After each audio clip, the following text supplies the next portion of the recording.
Hey guys, this is Peter from Sigma. Just wanted to touch on a quick issue that's often discussed, which is the doves, degrees of freedom when it comes to simulation. So just going to use this model, thank you Howard, to kind of represent both the car and the chassis. But basically, there's 6 doves that are often discussed. That's pitch, like this, when the vehicle pitches forward, roll, heave, the up and down motion. Then there's also yaw, which is a rotation like this, surge, side to side, sway, side to side, and surge forward and back. And the main thing I wanted to discuss is the difficulty of these doves and how different they are. So the heave dove, the up and down, is actually the best dove in our opinion, and the one we focus on quite a lot when it comes to algorithms. The heave algorithm, the heave dove is the true vector, right? So vector, the direction of change. So if a car goes up and down, your chassis will go up and down, and that's everything from road texture to bumps to anything like that. So it's a very important layer in getting the right feel for the vehicle in the simulator. Now, the pitch and the roll is usually something like the vehicle braking or accelerating. If it's obviously has very tight springs, like an F1 car, you won't see a lot of this, or roll as well. But it could also be the vehicle traveling up a hill, down a hill, or for example, on a bank, right? So those are the 3 doves. Now, the other doves, the surge, sway, and yaw. Yaw is also called, or many of these actually are also called, loss of traction, which I personally don't like, but what the community means by using that term is the ability to feel the car losing traction, right? Usually sideways or laterally. Now, a car obviously doesn't lose traction just laterally. It can lose traction by tire slip, locking up its brakes, and so on, but let's just call it for what it is. So those doves are a lot harder to do, as you can imagine, on a track. And what most drivers at least want when they get a 6-dove system is they want to feel the constant lateral G's. And they're not even G's. G's is gravity. They're basically changes in acceleration, right? So they want to feel that push in the seat or the side to side to kind of feel where the car is on its limits. And that's kind of what it's sold as, right? Because you're saying, well, we have yaw, and we have surge, and we have sway. So that's how the system is sold, but in truth, you can't really replicate that because you don't have this unlimited track surface where the vehicle can exhibit those constant G's. So the way we like to describe it is with the 3 doves, again, pitch, roll, and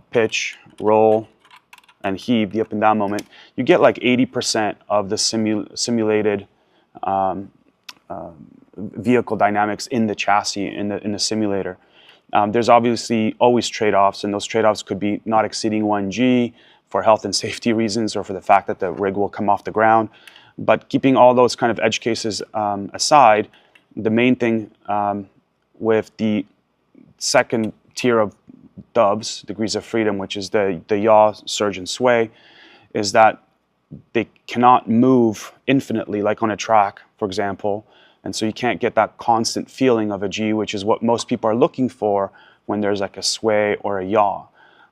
So what you do get is the very brief initiation of G, which is why we, again say you get 20% of the vehicle feel that way. So with the 3 doves, pitch,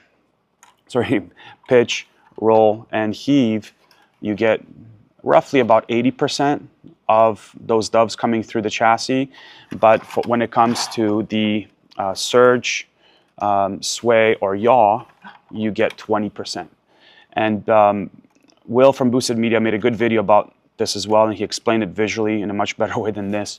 And then what he said is the other problem you get with, for example, with yaw systems and something called motion cueing is that ultimately, if you're on like a tight track or you're performance driving, like obviously we are, it's very hard for these yaw systems to come back and prepare for the next motion, right?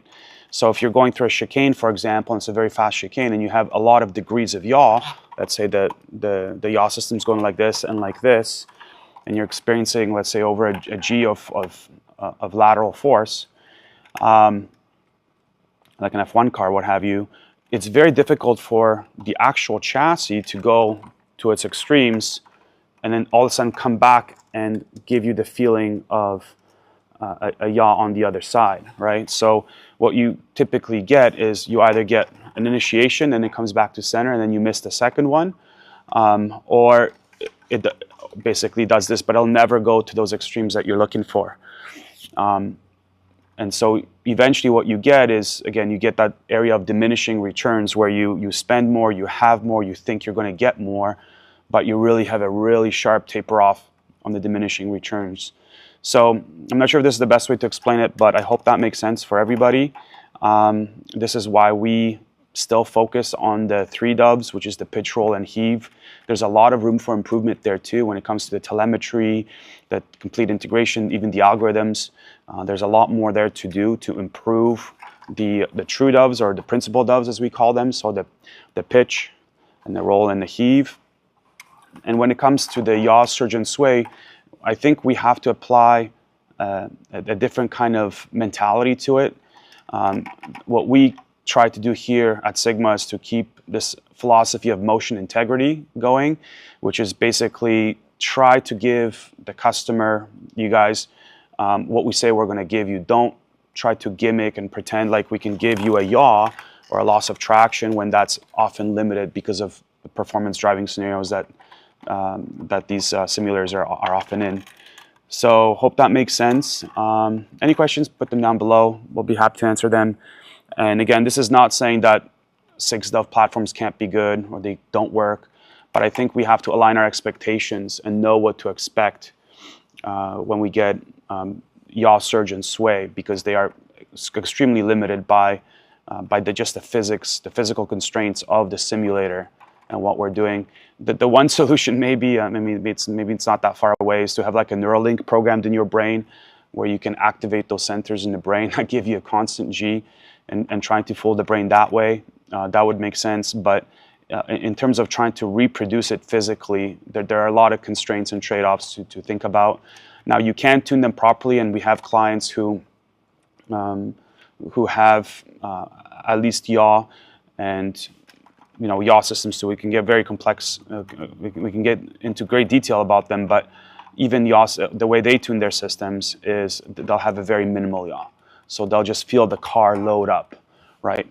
But again, you're not getting the true yaw, which is the feeling of the rotation, the constant rotation of the vehicle, or the constant surge and sway of the vehicle. So I hope that makes sense. Again, thanks for watching. Any other questions, leave them down below.